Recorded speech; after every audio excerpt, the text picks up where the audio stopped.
अदिति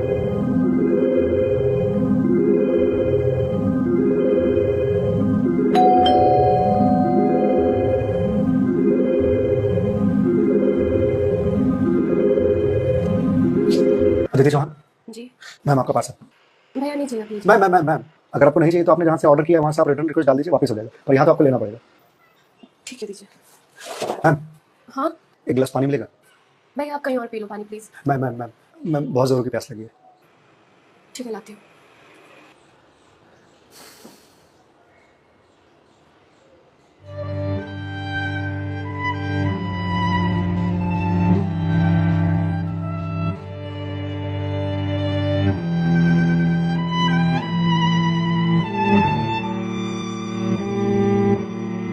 लीजिए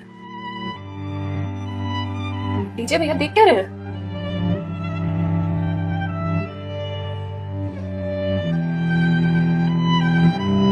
मैम आपको कोई दिक्कत है? मतलब आप किसी परेशानी में हैं?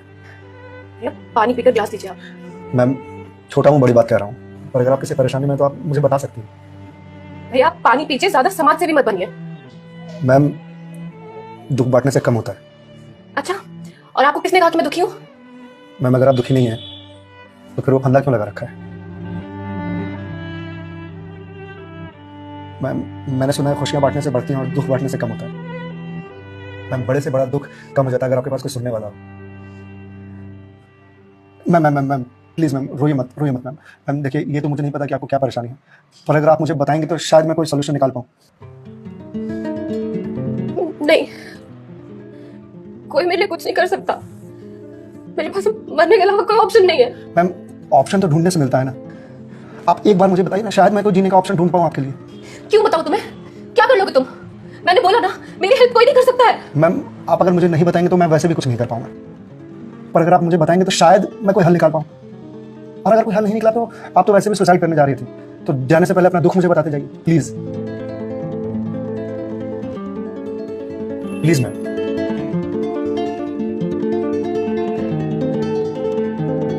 मैं ईएमआईज़ के चक्कर में फंस चुकी हूँ। मतलब मैं 5 साल पहले एक कोर्स के लिए मैंने लोन लिया था, फिर उसके कुछ वक्त के बाद एक और लोन, और ये लोन का सिलसिला यूं ही चलता गया।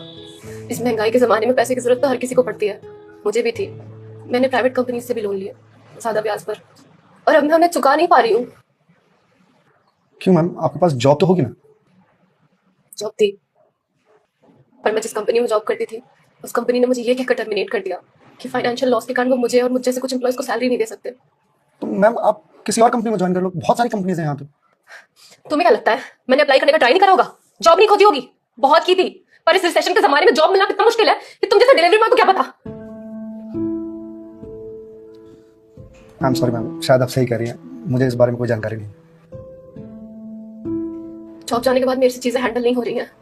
बैंक से रोज कॉल्स आती है ईएमआई भरने के लिए, और प्राइवेट कंपनी वाले फोन कर करके धमकियां दे रहे हैं। मैं इस लोन के जंजाल में फंसती चली जा रही हूँ, और अब मेरे पास सुसाइड के अलावा कोई और ऑप्शन नहीं है। मैम ऑप्शन क्यों नहीं है? आप ये बात अपने घर में बता सकती हैं, अपने पापा को बता सकती हैं। नहीं, मैं ये बात अपने पापा को नहीं बता सकती। क्यों मैम? मेरे पापा रिटायर हो चुके हैं, उनके ऊपर पहले से घर की बहुत रिस्पॉन्सिबिलिटीज है। वो मेरी शादी के लिए पैसे भी जोड़ रहे हैं। मैं उनसे किस मुंह से पैसे मांगू? मुझे पढ़ाने के लिए, बाहर भेजने के लिए उन्होंने ना जाने रिश्तेदारों से कितने ताने सुने होंगे, और अब जब मैं उन्हें ये जाकर बोलूंगी तो लोग क्या कहेंगे? मैम पैसे आपको अपने पापा से मांगने हैं या लोगों से? पापा से लेने। तो फिर मैम लोगों का क्या है? लोगों का तो काम है कहना, वो तो कहते रहेंगे। पर मैं किस मुंह से जाके अपने पापा को ये बोलूं? किस मुंह से मांगू पैसे उनसे? जिस उम्र में मुझे उनका बोझ उतारना चाहिए, सहारा बनना चाहिए, उस उम्र में मैं उन पे ही बोझ बनूं। मैम एक बात बताएंगे, बचपन में आपकी सबसे फेवरेट चीज क्या थी? बचपन में मुझे साइकिल का बहुत शौक था। तो मैम आपको साइकिल किस एज में मिली थी? यही कोई 8 साल की होंगी मैं। तो साइकिल तुरंत मिल गई थी आपको? नहीं, पापा तो मान ही नहीं रहे थे, बोल रहे थे गिर जाएगी, चोट लगा लेगी। तो फिर कैसे साइकिल मिली? बहुत जिद की थी मैंने, बहुत। खाना पीना सब छोड़ दिया था। तो मैम साइकिल के लिए जो जिद किया आपने, तो शर्म आई होगी आपको? तो मुझे मुझे क्यों शर्म आएगी? पापा है वो मेरे, उनसे जिद नहीं करूंगी तो किससे जिद करूंगी? तो मैम जब बचपन में साइकिल के लिए जिद करने में शर्म नहीं आई तो अब क्यों आ रही है? मैम अभी आपने कहा कि आपके पापा आपकी शादी के लिए पैसे जोड़ रहे हैं और आप तो सुसाइड कर रही हो, तो वो उन पैसों का क्या करेंगे? या उन्हें ये जानकर बहुत खुशी होगी कि उनकी बेटी ने शादी का बोझ हल्का कर दिया उनके सिर पर से। मैम आपको मालूम है हमारे जनरेशन की दिक्कत यही है कि हम अपने आप को इतना बड़ा समझ लेते हैं कि हम अपने पेरेंट्स से ही अपनी बात छुपाने लगते हैं। कभी ये कहकर कि पापा मम्मी नहीं समझेंगे, या कभी ये कहकर कि मैं उन्हें परेशान नहीं करना चाहती, या कभी ये कहकर कि हम दोनों की सोच नहीं मिलती है। एक बार आप अपनी दिक्कत अगर अपने पेरेंट्स से शेयर कीजिएगा ना, तो आपको जीवन में फिर कभी सुसाइड करने की जरूरत नहीं पड़ेगी, या मेरे जैसे किसी अनजान से अपनी बात शेयर करने की जरूरत नहीं पड़ेगी। प्लीज मैम एक बार शेयर करके देखिए, उनसे बेहतर दोस्त इस दुनिया में कोई नहीं हो सकता। प्लीज मैम एक बार ट्राई कीजिए, प्लीज मैम।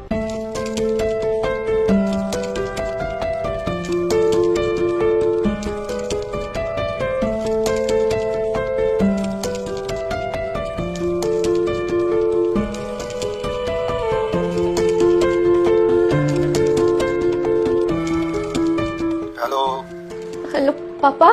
हाँ दीदी बोल, कैसी है बेटा? पापा मुझे आपसे कुछ बात करनी है। हाँ बोल ना बेटा। पापा मैं क्या हुआ बेटा? पापा मैं बहुत परेशान हूँ। हाँ तो मुझे बता ना, किस लिए परेशान है? अदिति बेटा रो क्यों रही है, बता ना क्या बात है? पापा वो मैंने बैंक से लोन ले रखा था ना,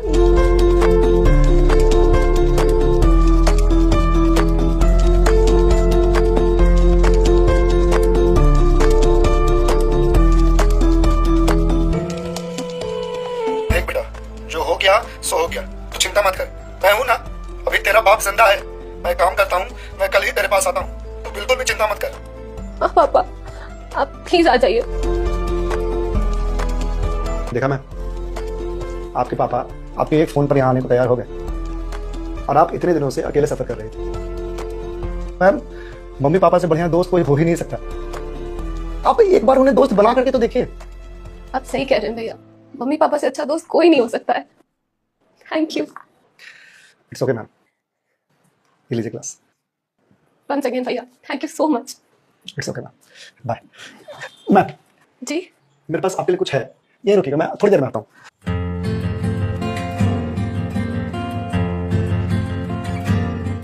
मैम। जी भैया।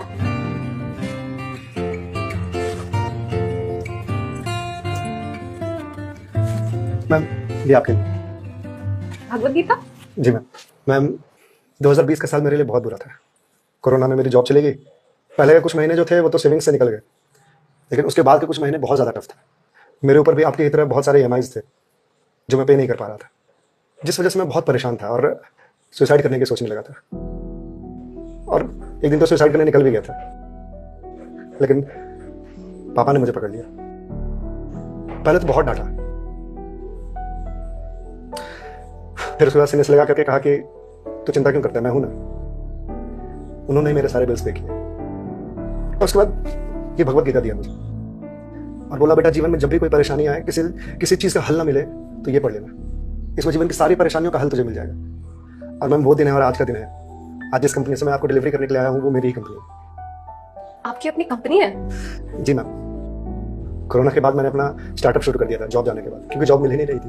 तो अगर आपकी कंपनी है तो फिर ये डिलीवरीज आप क्यों कर रहे हैं? मैम मुझे अच्छा लगता है अपना काम खुद करना, और शुरुआत तो मैंने अकेले से ही किया था ना। आज भी जब मन करता है तो निकल जाता हूँ डिलीवरी करने के लिए। और देखिए आज तो निकलना मेरा सफल रहा, आपसे मुलाकात हो गई और जो सीख मुझे भगवत गीता से मिली वो मुझे आपको देने का मौका मिला। मैम वैसे तो बहुत सारी बातें हैं इसमें सीखने की, पर जो सबसे अच्छी बात मुझे लगती है वो ये कि जो समय है ना ये कभी एक सा नहीं रहता। आज बुरा समय है तो कल अच्छा समय जरूर आएगा, आज अंधकार है तो कल सवेरा जरूर आएगा। इसलिए कभी भी अच्छे समय में इतराना नहीं चाहिए और बुरे समय में विचलित नहीं होना चाहिए। समय कट जाएगा। मैम इस एक थॉट ने मेरी पूरी जिंदगी बदल दी। मैम तो अब आप पढ़िए इसको, देखिए शायद आपको कुछ और मिल जाए, पर मैम जो भी मिले उसे लोगों से शेयर जरूर कीजिएगा, क्योंकि कहते हैं ना ज्ञान बांटने से बढ़ता है। Thank you.